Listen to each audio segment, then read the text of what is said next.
రాజులకు రాజు ప్రభులో ప్రభు అయిన యేసుక్రీస్తు నామమున మీకు శుభములు. ఈరోజు దేవుడు మనకు అనుగ్రహించిన వాక్య ధ్యానము ప్రవక్త అయిన నహూము గ్రంథము 1వ అధ్యాయము 7వ వచనము.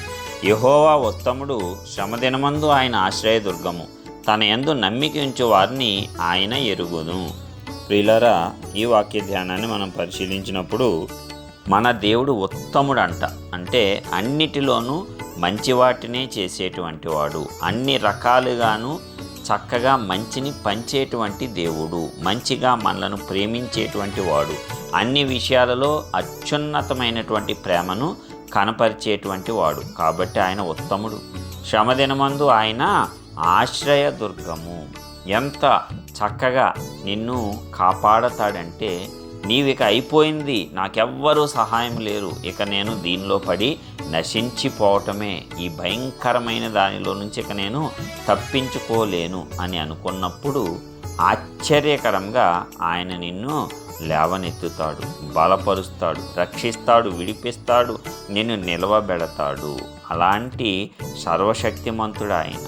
శ్రమ వచ్చిందా, ఆయనే ఆశ్రయం. దాన్ని మించేటువంటి గొప్ప అద్భుత కార్యాలు నీ జీవితాల్లో చేసి తీరతాడు ఆయన. అనేక మార్లు నీవు అనుకొని ఉండవచ్చు, ఇక నా పని అయిపోయిందని. కానీ ఆయన నిన్ను కాపాడాడు. నువ్వు జ్ఞాపకం చేసుకుంటే ఎన్ని రకాలుగా నీ శ్రమలలో ఆయన నిన్ను రక్షించాడో అనేది నీకు జ్ఞాపకం వచ్చినప్పుడు నీవు ఆయన శక్తిని నమ్ముతావు. నిజమే కదా, దేవుడు ఇలాగ అయిపోవలసిన నా జీవితాన్ని ఇంకా ఇప్పటి వరకు కూడా కొనసాగిస్తూ ఉన్నాడు కదా. మరి ఆయనకు ప్రార్థన చేసినప్పుడు నా శ్రమలోంచి బయటకు తీసుకువచ్చాడు కదా అని నీవు జ్ఞాపకం చేసుకుంటే ఆయన యందలి విశ్వాసం ఇంకా బలముగా నీలో నాటబడుతుంది. అలాగే తన యందు నమ్మిక ఉంచు వారిని ఆయన ఎరుగునంటది. సమస్తమును ఎరిగినటువంటి వాడు. నిజముగా నీవు ఆయన యందు నమ్మిక ఉంచుతున్నావా లేదా అనేటువంటిది దేవుడు చూస్తూనే ఉంటాడు. నీవు నమ్మితే దేవుని క్రియలు చూస్తావని యేసయ్య వేరొక లేఖనంలో అంటాడు. అయితే ఇక్కడ నమ్మితే నిన్ను దేవుడు ఎరిగి ఉంటాడంట.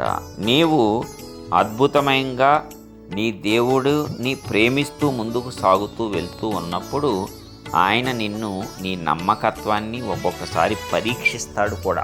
ఆ శ్రమలో ఎంత ధీమాగా ఉన్నావు, నా దేవుడు తన చెయ్యి పట్టి, తన చెయ్యి చాపి దక్షిణ హస్త బలముతో నన్ను విడిపించగలడనే ధైర్యంతో, నమ్మకంతో, విశ్వాసంతో, నిరీక్షణతో నువ్వు ఉన్నావా లేదా అనేది కూడా చూస్తాడు. ఆయన ఎరుగుతాడు. అంతే తప్ప ప్రతి దానికి భయపడిపోయి నిన్నే అద్భుతం చేసిన మరలా ఈవేళ కొత్త శ్రమ వస్తే మరలా దేవుణ్ణి మర్చిపోయి నీవు ఉంటున్నావా అనేది ఆయన చూస్తాడు.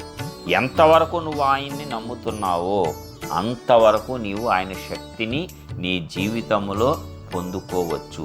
ఆయన కార్యాలు నీ జీవితంలో పొందుకోవచ్చు. సమస్తము నీవు నమ్మటం మీదే ఆధారపడి ఉంది. అలాగ నమ్మిక ఉంచేటువంటి వారిని ఆయన ఎరిగి ఉన్నాడంట.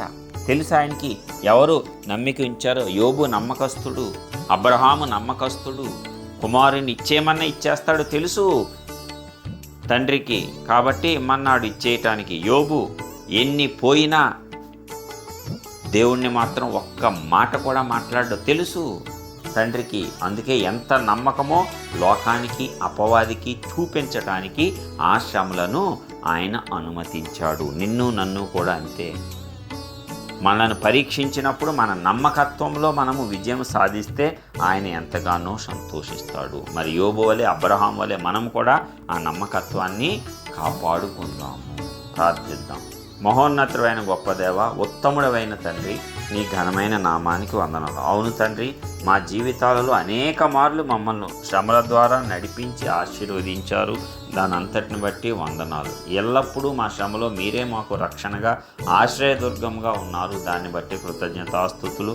ఇదిగో తండ్రి, అదేవిధంగా మరి ఎల్లప్పుడూ కూడా నీ యందు నమ్మిక ఉంచేటట్లు, మరి నీ చేత ఎరగబడి ఉండేటట్లు మా అందరినీ కూడా ఆ నమ్మకమైనటువంటి హృదయంలో ముందుకు సాగేటువంటి కృప అనుగ్రహించి మీ నామాన్ని సకల జనుల ఎట్లా ఘనపరిచేటట్లు సహాయము దయచేసి మా ద్వారా మీ నామాన్ని ఘనపరుచుకోవాల్సింది.